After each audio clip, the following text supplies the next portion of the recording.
¿Cómo está, Maga? Efectivamente, vamos a hablar de seguridad, vamos a hablar de fronteras, vamos a hablar además de la coordinación a nivel latinoamericano para un tema que cruza a todos los países y que es la principal preocupación, ¿no es cierto?, de la ciudadanía de todos los países a los que llegamos a través de News. La seguridad y todo lo relacionado también con las bandas de crimen organizado, que son estas empresas transfronterizas hoy día y que han, post pandemia, por supuesto, cambiado la vida completamente de las personas y países tan tranquilos como eran Ecuador o como son hasta el momento, si lo comparamos con otros países de Latinoamérica, Chile, han transformado sus preocupaciones, han tenido que transformar su agenda todavía, incluso aún más enfocada en materias que tienen que ver con seguridad, dejando de lado quizás algunas otras prioridades que teníamos hasta hace algún tiempo. Para eso voy a conversar con una persona que es precisamente quien se encarga de la materia aquí en nuestro país y también está a cargo de las coordinaciones con Latinoamérica en distintas áreas vinculadas precisamente a migración y a seguridad. El subsecretario del Interior, Manuel Monsalve. Muchas gracias, subsecretario. ¿Cómo está? Muy bien, muchas gracias por venir y también por la posibilidad de entrevistarnos. Muchas gracias a usted por recibirnos en su oficina. Primero, en torno a Chile le quiero preguntar, y ya que nuestra audiencia primero desde acá de Santiago de Chile precisamente es la que nos conecta a lo largo y ancho de este país con sus preocupaciones en torno a la seguridad. Sabemos que se ha reducido la tasa de homicidios, sabemos que sigue siendo la seguridad el tema prioritario, sabemos que tenemos un tipo de criminalidad que es distinto. Queremos abordar ahora los temas de fondo. Hoy día, ¿qué nos pudiera decir usted respecto de cuál es el principal diagnóstico de dónde están los conflictos o las situaciones más complejas para enfrentar en nuestro país? Bueno, Lucía, tú preguntas por Chile, ¿no? Seguramente nos van a escuchar en Chile y en otros países. En cualquier encuentro de países latinoamericanos, centroamericanos, incluso de países europeos, la conclusión va a ser que la principal amenaza que enfrentan los estados hoy día son las organizaciones criminales transnacionales. ¿Cuál es el fenómeno? Tú me preguntas qué es lo que ha cambiado, qué se modificó. Bueno, tú has dicho algo que es muy importante. El crimen organizado hay que tratar de entenderlo respecto a sus mercados. Y la pandemia modificó, en el caso de Chile, el mercado criminal y uno de los principales negocios del mercado criminal, que es el narcotráfico en el territorio nacional. Chile era entendido fundamentalmente como un país de paso de droga por sus vínculos comerciales con múltiples países del mundo y por tanto eventualmente el uso de Chile como territorio de paso de droga hacia otros países. Bueno, cuando eso ocurre no se requiere violencia. Yo diría que hay algunos cambios fundamentales que ocurrieron en el periodo de pandemia, aparte de que el Estado se retiró de los territorios y por tanto dejó un espacio para ser ocupado por las organizaciones criminales. Pero yo diría que el cambio fundamental en el territorio nacional tiene que ver con que hoy día Chile es un país de paso, es un país que produce droga, un cambio que se produce durante la pandemia con un mercado interno que compra y que consume marihuana y por lo tanto Chile pasa a ser un país productor de marihuana y además pasa a ser un país de consumo.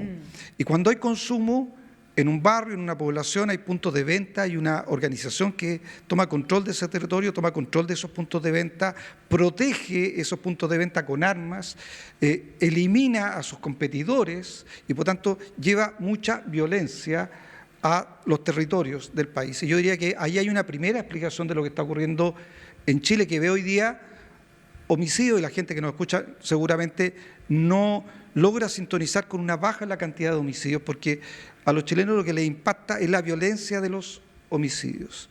40% de los homicidios están vinculados a organizaciones criminales, cerca del 50%, 48% de los homicidios se cometen con armas de fuego, en algunas regiones ese porcentaje es muy alto, y sobre el 60% de esos homicidios se cometen en la vía pública, en una esquina, en una calle, a la vista de todos. Eso genera miedo, genera temor, genera una impresión de violencia descontrolada. Y yo diría que eso es lo que ha impactado fuertemente la percepción que los chilenos tienen de la criminalidad. Y ese es un gran desafío para el gobierno del presidente Gabriel Boric. Yo diría que lo segundo que ha ocurrido tiene que ver con la crisis migratoria latinoamericana.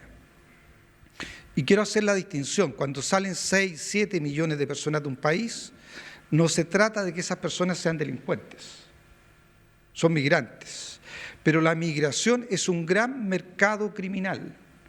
Por lo tanto, las organizaciones criminales se instalan en las fronteras, hacen tráfico de migrantes como un gran negocio criminal, hacen trata de personas, toman niños, niñas, adolescentes para el comercio sexual, los utilizan para el ingreso de drogas, los utilizan para el ingreso de armas y por lo tanto la migración es un gran mercado para las organizaciones criminales y eso hace que también que las organizaciones criminales transiten, se muevan dentro del territorio latinoamericano a aquellos lugares, a aquellas fronteras donde pueden hacer de la migración un gran mercado criminal. Creo que eso es un segundo elemento que ha modificado el contexto criminal, es lo que explica, por ejemplo, la presencia de células del Tren de Aragua en la frontera chilena, en las regiones del norte, después en las regiones del centro. ¿Cuál es el mercado principal? El tráfico ilícito de migrantes, la trata de personas, la extorsión a los migrantes, el secuestro extorsivo y por tanto traen delitos que antes no conocíamos en Chile. Esos son yo diría, los grandes desafíos que enfrentó desde el inicio el gobierno del presidente Gabriel Boric y por lo tanto, ¿qué hemos hecho nosotros? Diseñar una estrategia para que el país pueda enfrentar este desafío. Yo diría que si uno mira América Latina, que tiene cerca del 35-40% de los homicidios del mundo, siendo el 8% de la población, es un continente muy violento. Si uno mira y quiere sintetizar cuál es la tarea, la tarea es tener un Estado más poderoso que las organizaciones criminales. Hablemos de eso, estamos hablando de cambios conductuales en la ciudadanía, como por ejemplo pasar a ser un país de alto consumo de drogas. Hoy día las cifras en Chile llaman la atención también desde ese punto de vista. Cambios conductuales también en el tipo de criminalidad, para el que el país no estaba preparado. Primero son cambios recientes que se empiezan a manifestar, las instituciones chilenas no estaban preparadas para ello, en Latinoamérica y el mundo, como usted dice, se están produciendo los mismos fenómenos. En particular en Chile, ¿a dónde le parece a usted urgente trabajar en transformaciones institucionales? Estamos hablando de policía, de manera de persecución, que todavía no se producen, estamos en ese tránsito, pero que podrían generar un cambio importante en la manera de abordar este problema. Sí, ¿cuál es el Estado que nuestro gobierno va a dejar a Chile para combatir y para el crimen organizado y para darle seguridad a los chilenos? Esa es la pregunta que tú me haces. Bueno, esperamos dejar un Estado con un Ministerio de Seguridad que Chile hoy día no tiene. Esperamos dejar al Estado chileno con un fortalecimiento del Ministerio Público para la persecución penal de las organizaciones criminales. Esperamos dejar a Chile con un Estado que tenga una fiscalía supraterritorial que pueda perseguir a las organizaciones criminales más allá de los límites regionales que hoy día tenemos. Esperamos dejar a Chile con un sistema de inteligencia de Estado suficientemente eficiente para anticipar los riesgos de la criminalidad organizada. Esperamos dejarlo con inteligencia financiera para perseguir una de las principales armas del crimen organizado. Cuando uno habla de crimen organizado piensa en las armas, en los fusiles, en las pistolas, pero las dos principales armas del crimen organizado son el lavado de activos y la corrupción. Y por tanto la inteligencia financiera para perseguir el lavado de activos es extraordinariamente importante. Y esperamos dejar policías con dotación, con tecnología y con procedimientos policiales eficaces para perseguirlo. Yo creo que ese es un gran desafío en el cual estamos trabajando, eso es lo que explica la agenda legislativa. Hay dos proyectos de ley que nosotros ya legislamos, que son muy importantes en esta materia. Primero, la definición de crimen organizado como delito. Chile tiene hoy día una legislación desde mediados del 2022, durante este gobierno se legisló para que un grupo de personas, de 3 o más personas, que se organizan para cometer crímenes de manera permanente sea tipificado como una organización criminal y solo el hecho de constituirla constituya un delito. Y le hemos dado facultades legales al Ministerio Público y a las policías para que en esos casos pueda usar técnicas especiales de investigación en todo ese tipo de delitos, no solo en narcotráfico.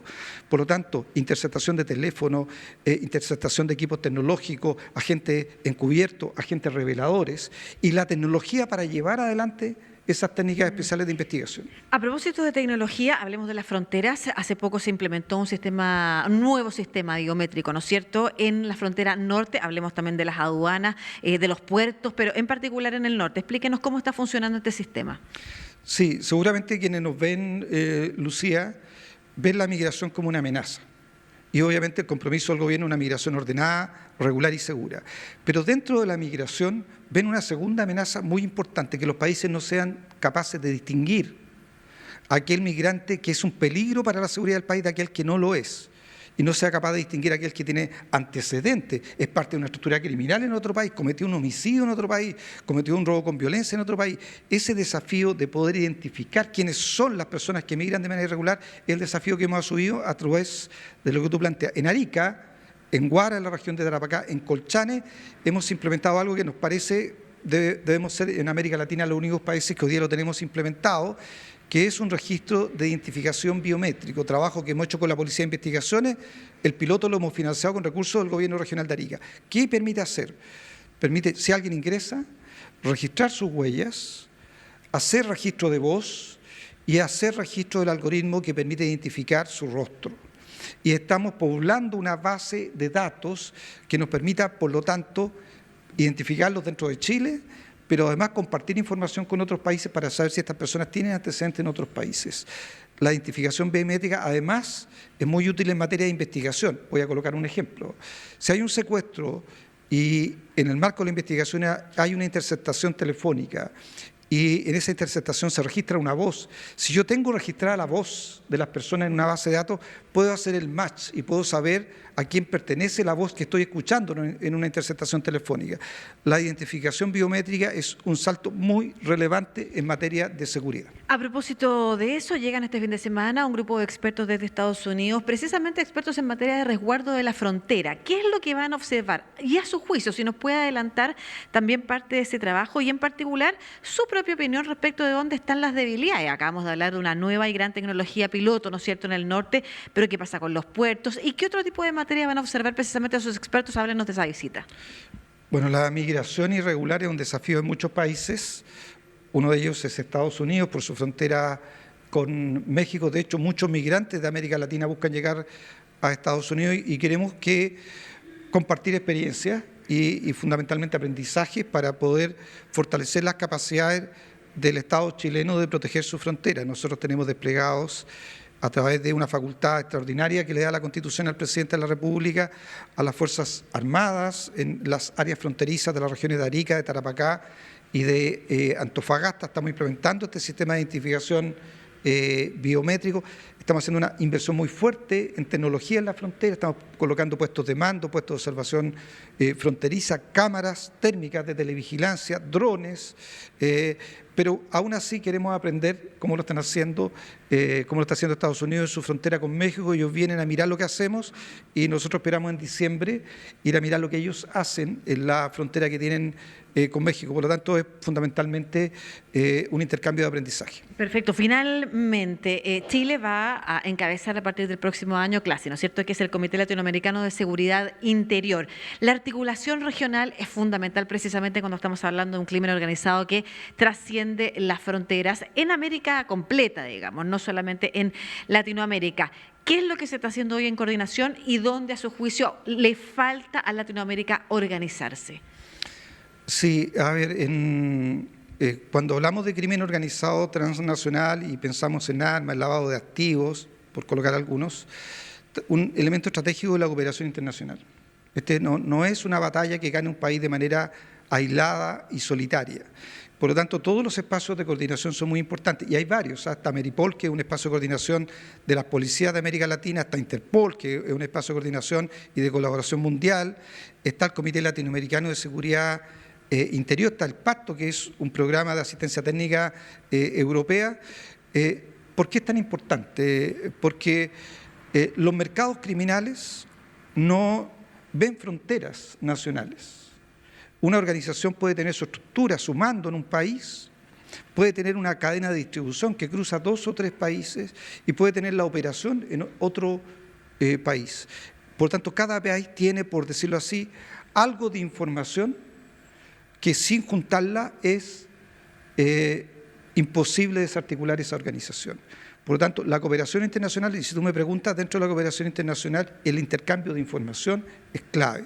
Intercambio de información para perseguir el lavado de activos, intercambio de información para seguir la huella balística de las armas y el tráfico de armas, son muy importantes. Cuando uno desarticula una organización en Chile, aquí hay 8 células del Tren de Aragua que están en la cárcel, ¿no?, a partir de una investigación liderada por el Ministerio Público y llevada adelante algunas por carabineros, otras por las policías de investigaciones, la cooperación para que eso se pueda llevar a cabo, para identificar a quienes lo son con otros países clave. Así que nosotros esperamos colocar énfasis en la cooperación internacional, en la persecución del lavado de activos, en el tráfico de armas y, por supuesto, en quitar la migración como un gran mercado criminal a las organizaciones de América Latina. Perfecto, sabemos que fortalecer el Poder Judicial es fundamental también, usted lo ha mencionado, para perseguir el crimen organizado. Sin embargo, hoy día en Chile hay un problema con el Poder Judicial, se ve debilitado frente a los casos de corrupción.